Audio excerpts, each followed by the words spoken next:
The Peter Schiff Show. Well, the Dow finished with yet another gain today. We closed at 20,770 something. I've been told that this is the longest consecutive winning streak for the Dow Jones since 1987.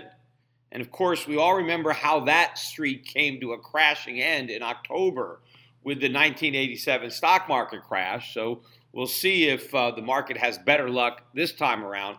We got the FOMC minutes that were released earlier today, and I think they were interpreted as being, hawkish. And remember, this is all on a relative scale because they're all doves now. It's simply degrees of dovishness. There are no actual hawks on the FOMC or anywhere at any central bank. They're all doves. The question is, who is more dovish and how dovish can you be?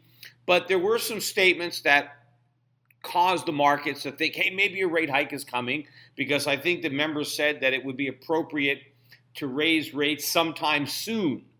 Now, what is sometime soon? Is that March or is that April, May, or June? I mean, that's still soon in the scheme of things. If you look at how slowly the Fed has been moving at a glacial speed when it comes to raising rates, soon can certainly be a few months from now. It doesn't necessarily mean that it's going to be March.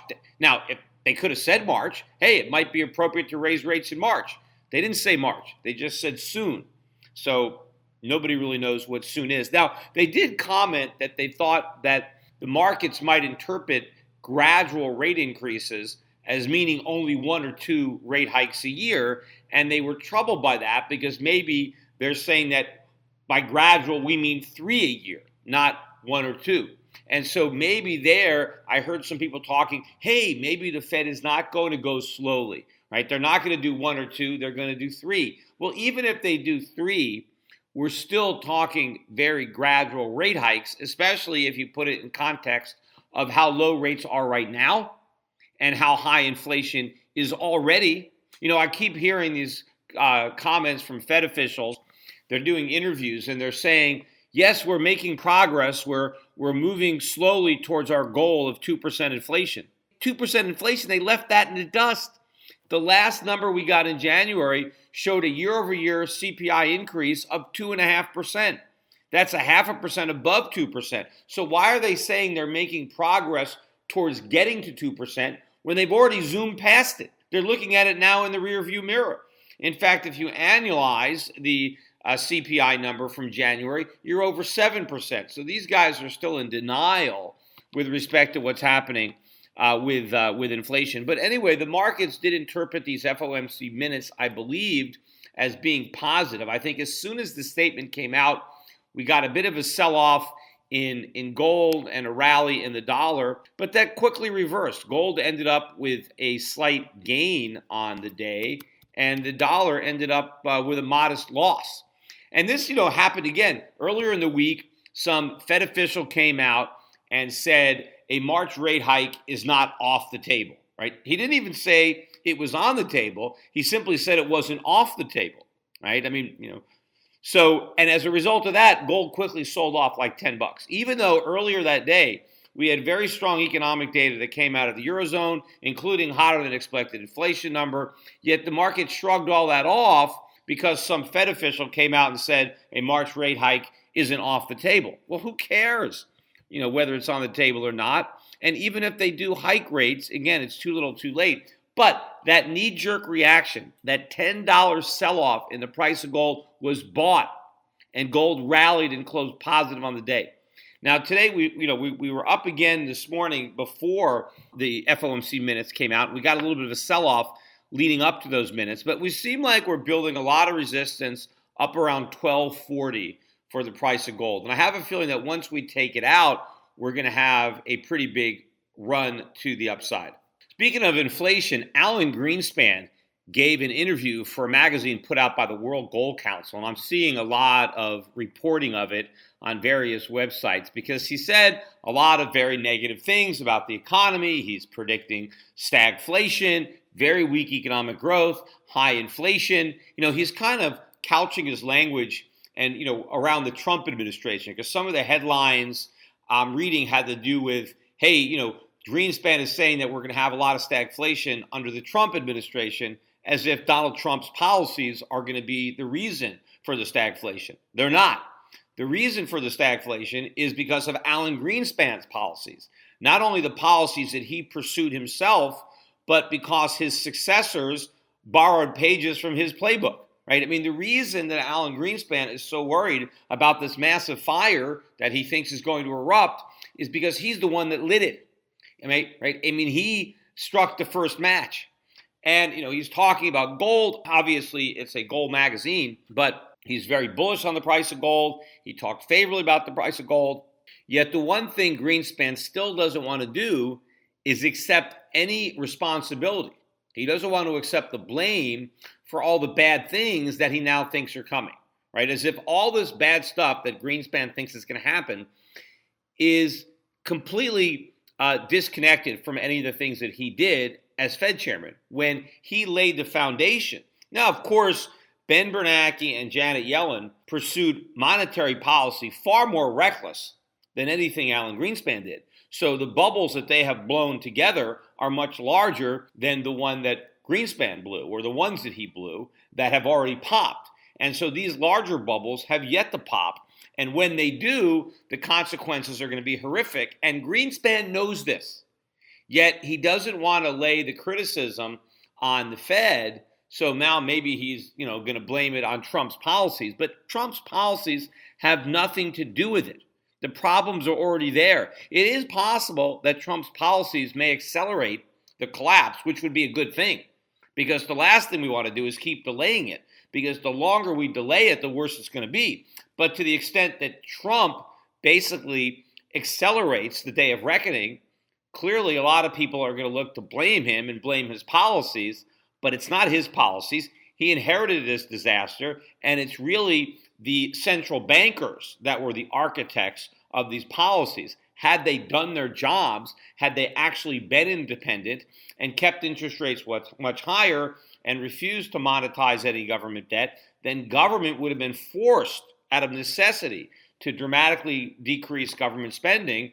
And the debts that everybody is now talking about, including even Donald Trump had a press conference today when he talked about how the debt is enormous, that we've just doubled our debt. And, he has to be a good steward of taxpayer money. He has to, watch his spending. Yeah, I wish he meant that. But on the other hand, he's talking about more money for defense, more money for infrastructure, not touching Social Security, not touching Medicare. So how can you be talking about all this expansion of government and you're taking all these entitlements off the table, yet you're complaining about the big growth in the national debt, when a big part of that growth has to do with entitlements? Had entitlements been tackled 8 years ago, had we made cuts to entitlements back then, the debt wouldn't be as large as it is right now. Yet Donald Trump wants to make the same mistake. He doesn't want to cut entitlements either. I want to talk, though, about some articles that I was reading over the last few days or so that really caught my eye.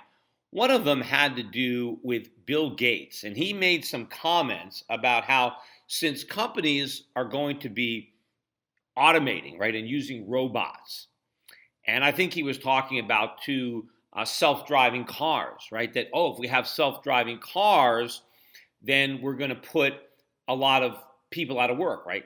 Truck drivers, for example. If you have autonomous trucks, which I think would be a great thing, but then we're not going to need truck drivers. And so what Bill Gates was saying, and this is his incredible insight, he said that if a company replaces a human being with a robot, that the robot should pay the same type of income and payroll taxes that the human being would have paid. Because now the government is missing out on all this tax revenue, because if you pay a human being to do a job, well, he pays taxes on his wages, which I believe, we shouldn't even have that. I don't even think a wage is a gain. I think a wage is an exchange of labor for money, and it shouldn't be taxable because it's not really income in the sense that the 16th Amendment was envisioning.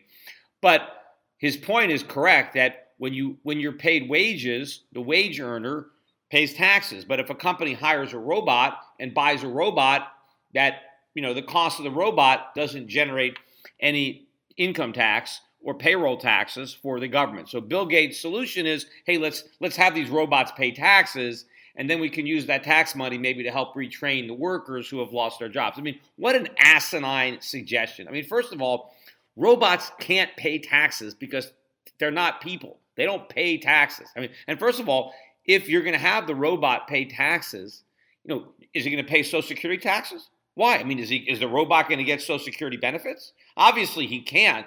So they're talking about the owner of the robot, right? So if you buy a robot, they want you to pay taxes because you bought a robot. Well, if you're going to pay payroll taxes on your robots, are you going to collect Social Security benefits on your robots? And for how long? I mean, how long does a robot live? I mean, technically, it's not even alive, so it's never going to die. I mean, you can keep it going.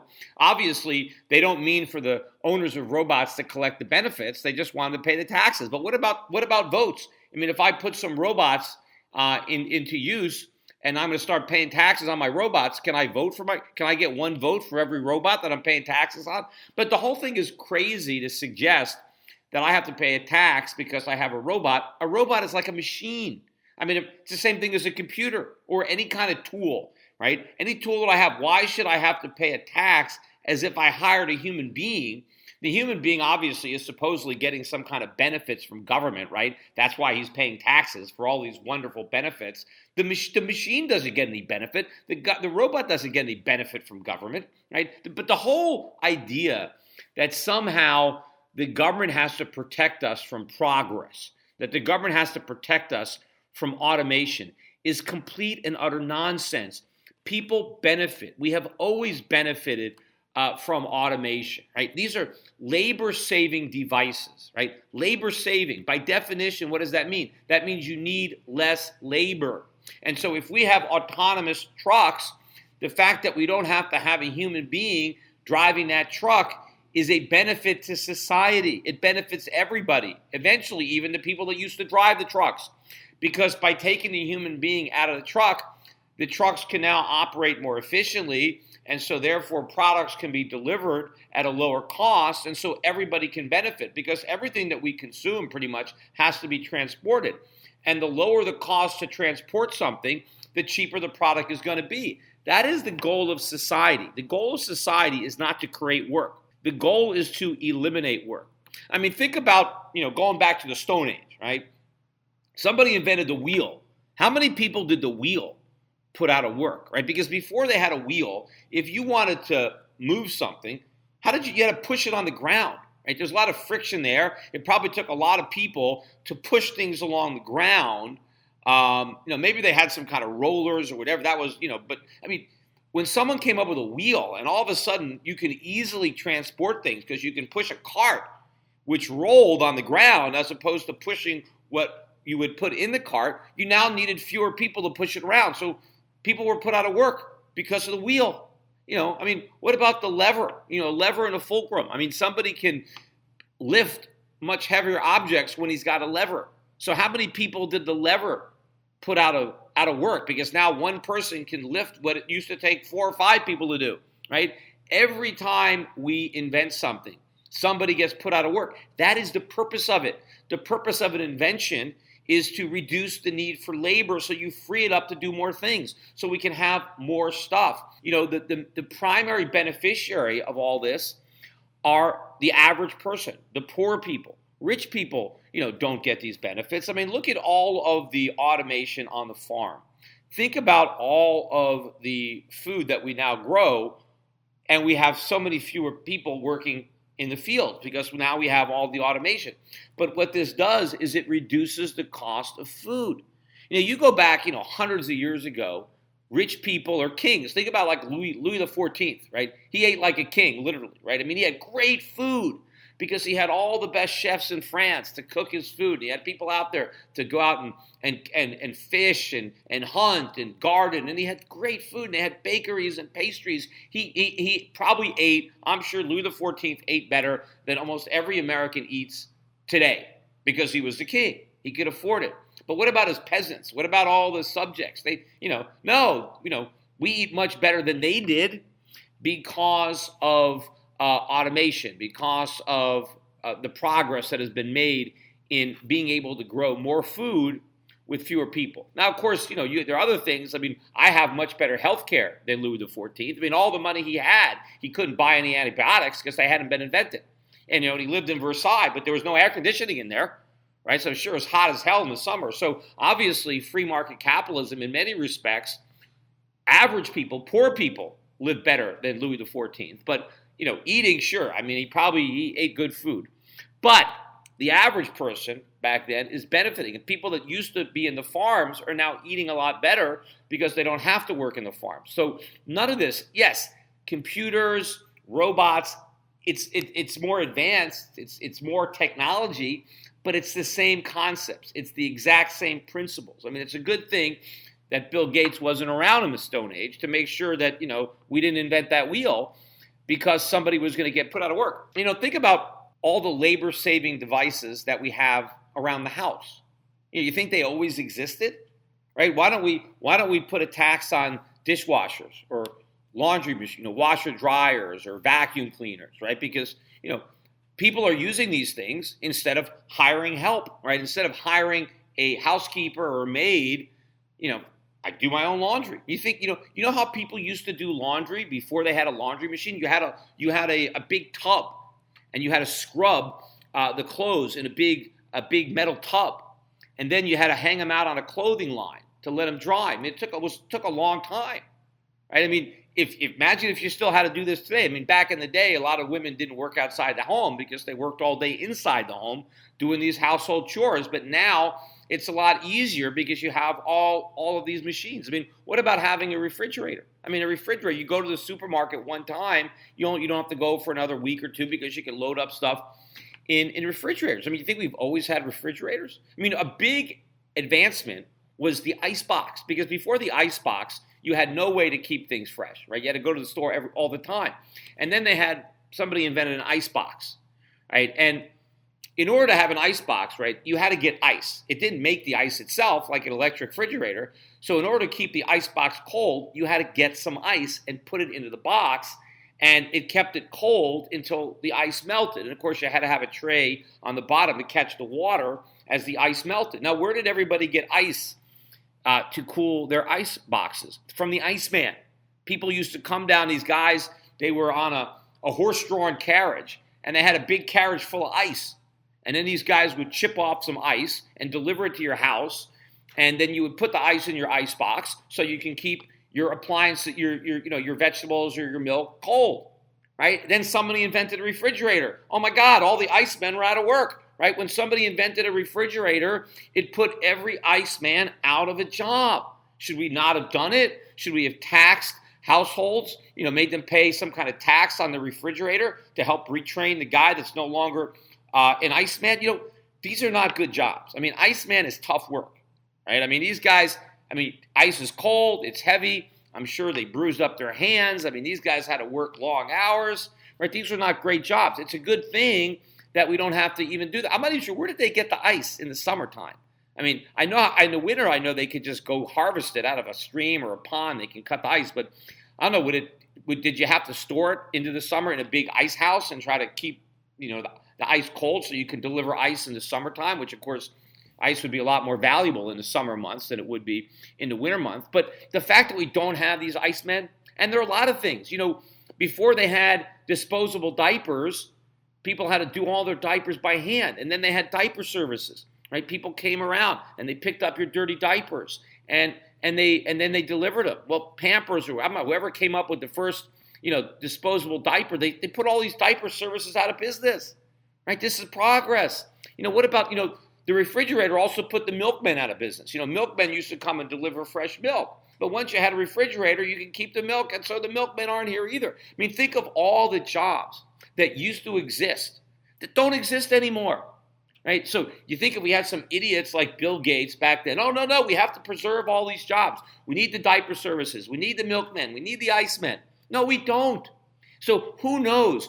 What are people going to do in the future, right, that are driving trucks today that we're not going to need to drive trucks anymore because they're going to be autonomous? I don't know, but they're going to do something. What are all the Icemen doing?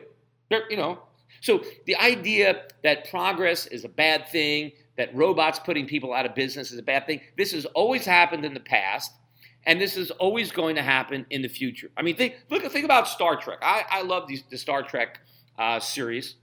I mean, I'm not like a Trekkie where I go to these conventions or anything, but I like it. But think about some of the inventions in Star Trek. Like, what about the replicator, right? The replicator, they want some food. You just tell the computer what you want, and it just creates whatever food that you want instantly. I don't know. It's just somehow it rearranges the molecules in the air, and it just creates food out of thin air.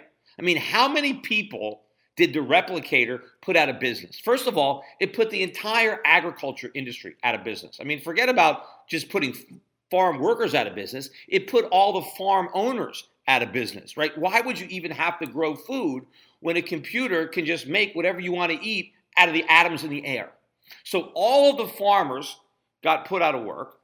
All the supermarkets, they don't need them anymore, right? Because you don't have to buy the food. The food just materializes, so you don't have to go to the market. So all the grocery stores, all the supermarkets shut down. All the people that work there out of business. I mean, we don't even need the autonomous trucks anymore because we don't have to deliver the food from the farm to the supermarket because it just comes out of thin air, out of your computer, right? So, you're talking about entire industries being wiped out by that replicator. Now, is it a bad thing that you could just ask a computer, tell it what you want to eat, and just it's going to give you whatever you want?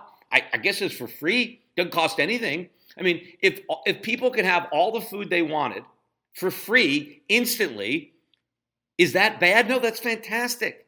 It puts a lot of people out of work, and that's a good thing because we don't want work. People don't want to work. We want leisure. We want to devote our time to other pursuits, whether it's the arts, right? Music, literature, theater, just recreation.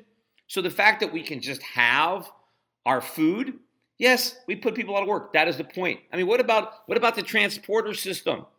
I mean, how many people did transporters, right? The transporter in Star Trek, you stand there and it just zaps your molecules anywhere you want to go, right? It just breaks you down and reconfigures you, and it could just send you anywhere.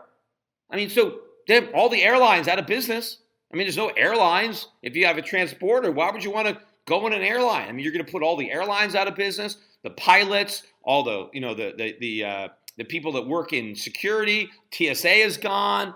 Right? I mean, plus you don't even need, all the cabs are out of business. I mean, once you have transporters, you don't need anything. I mean, all the automobile, why would you even want a car? What do you need a car for? Fuck, you don't even have to go to the supermarket because all your food comes out of your computer. And if you want to go somewhere, you step on your transporter.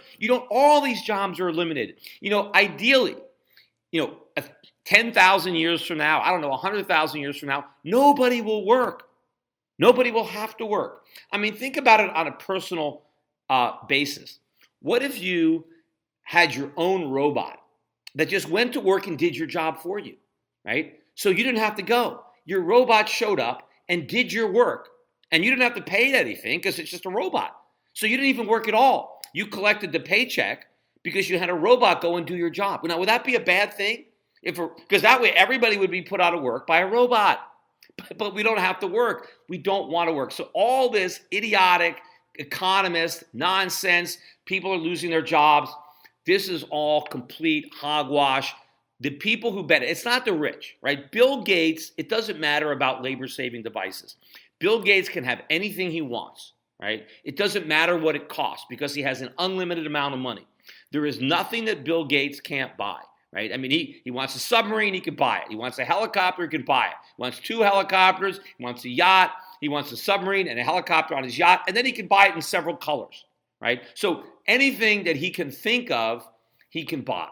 So what difference does it make if somebody can lower prices and lower costs to Bill Gates? Doesn't make any difference at all.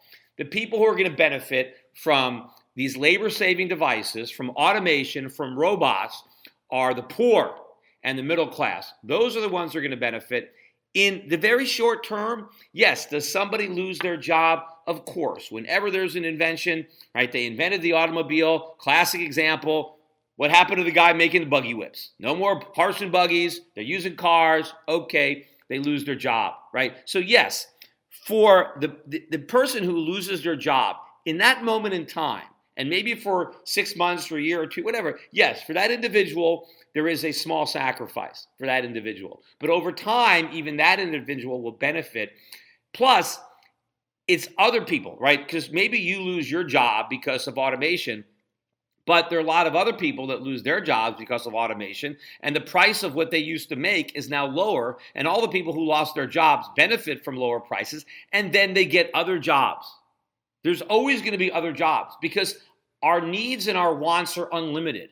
And so as certain desires are fulfilled, now more desires can be pursued, right? Human desires are endless. There's no limit to what we want. And so there's never going to be a limit on jobs unless we reach nirvana, unless we reach the point where everybody can have everything they want, right? I've used that as what if I could invent a box and all you do is ask the box what you want and then it produces it, right? I want a car. There it is. You know, what kind of car? I want a Ferrari. Okay, red, you got it, right? Here's what I want to eat. Here's what I want. So if everybody had a box and they could have everything that they wanted, then nobody would have a job because nobody would need a job, right? Now, according to economists, those boxes are very dangerous. We should destroy those boxes because it would destroy work. Well, we don't need work. We don't want to work because we like to work. What we want is the products that are the result of the work. If we can skip the work and go directly to the products, then that's what we do. Another ridiculous article that I read had to do with the CEO of this fast food company. And this one, they just make pretzels. It's Wetzel Pretzel. And I've been to one of these places, and the pretzels are pretty good. I mean, I don't eat a lot of pretzels, but I mean, they're good. They're almost like French toast, some of these pretzels. But the CEO got a lot of press because he came out and said, hey, my business is booming thanks to the increase in minimum wage. And he said the minimum wage is great because, people earn more money and now they have more money to buy pretzels. And so I'm making more money. My workers are making more money. I have higher profits. And it was like the minimum wage was just this gift that keeps on giving. It's just this magical elixir where the government just sprinkles it on the economy and they've automatically raised wages, raised profits. Everybody benefits, right? Just because the government just mandates a minimum wage increase, which is complete rubbish. Because if that was the case, well then why not mandate it bigger? If a $1 increase in minimum wage is good, then a $2 increase is better. And if a $2 increase is good, a $5. Hey, why not just mandate $100,000? Yeah, people would buy a lot of pretzels, right? If they're making $100,000 a year. I mean, the whole thing is fraudulent logic. Maybe Wetzel's Pretzels business is doing well, but it doesn't necessarily mean that has anything to do with the increase in the minimum wage. I mean, for all we know, had the minimum wage not increased, maybe his business would have gone up just as much, or maybe it would have gone up even more. The two things are unrelated, right? The minimum wage and sales at Wetzel Pretzels. I mean, I think one of the reasons that this franchise is so successful is because it barely has any workers. I mean, if you ever go into one of these places, there's like one guy there, maybe two.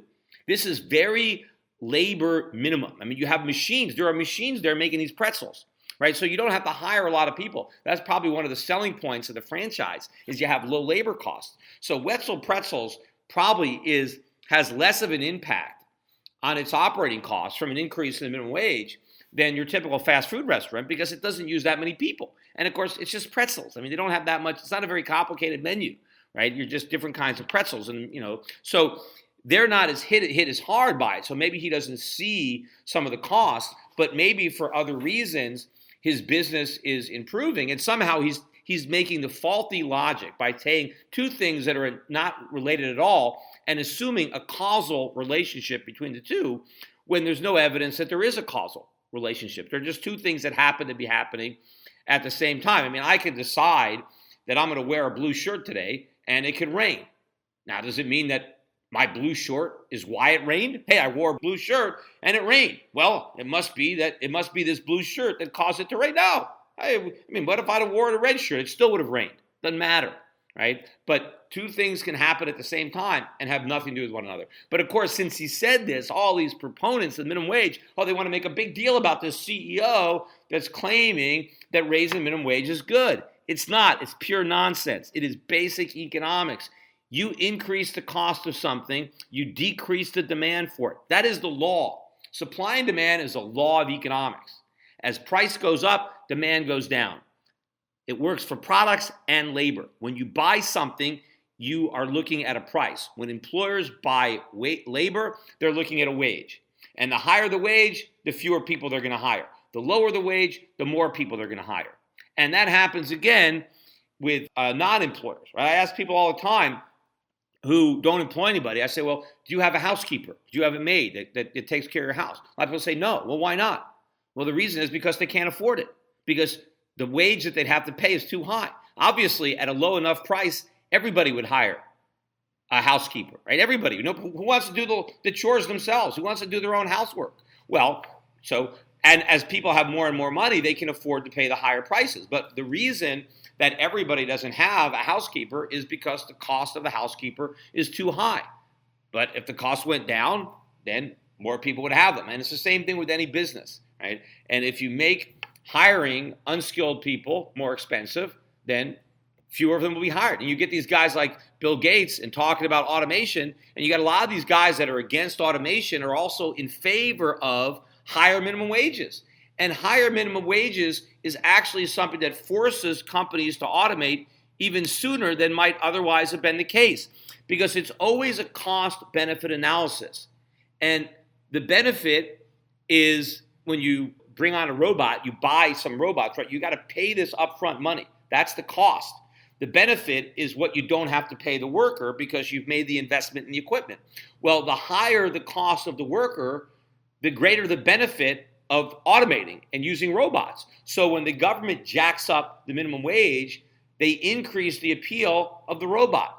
They make it so that the robot now has a bigger advantage over the human being. So if you don't want the automation, or you don't want to accelerate the trend of robots and computers taking our jobs, then stop forcing workers to have to sell their wages at a price that's so high that it makes them uncompetitive with the robots. Today's financial advisors behave like pro wrestling TV commentators. They scream that the recovery is strong, debt is manageable, inflation is low, and that the Federal Reserve has everything under control. They may be oblivious, but the danger is real. Looking beyond the media hype can open a world of broader investing ideas. Euro Pacific Capital is a registered investment advisor that offers stock-focused wealth management services that closely follow the strategy of our founder and CEO, Peter Schiff. We concentrate on those countries that are more closely in tune with Peter's vision of how capitalism is supposed to work. And these investments are not hard to find, provided you know where to look. Isn't it time you change the channel and let Euro Pacific put a little reality back into your portfolio? If you live in the United States and have $25,000 or more to invest, call 800-727-7922. That's 800-727-7922. Non-U.S. residents access similar strategies through Euro Pacific Bank at europacbank.com. Euro Pacific Capital and Euro Pacific Bank are affiliated companies. Hello, this is Peter Schiff. I bet you didn't know that without silver, you wouldn't be hearing this podcast right now or be able to use a computer at all. From laptops to smartphones to TVs to speakers, virtually all modern electronics use silver to conduct electricity.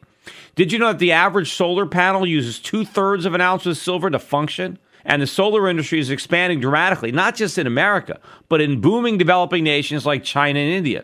Silver is naturally antibacterial and is used extensively in modern medicine. Silver coatings are being added to breathing tubes, bandages, catheters, and other medical instruments to reduce the spread of infections. When antibiotics fail, silver still works. I believe the 21st century will be the century of silver. As fiat currencies continue to collapse and new uses are found for silver every day, the white metal's strong industrial demand and low per ounce price will make it increasingly attractive to savers around the world. At today's prices, people of any age and background can afford to buy some silver. Learn why silver is a smart and reliable investment in my free special report, The Powerful Case for Silver. Visit schiffsilver.com and download it now. The Powerful Case for Silver includes information about silver's amazing chemical properties. It also explains why I believe silver may outperform gold in the coming years. Download The Powerful Case for Silver and educate yourself, your friends, and your family about the white metal. Just visit schiffsilver.com to download my free report. That's schiffsilver.com.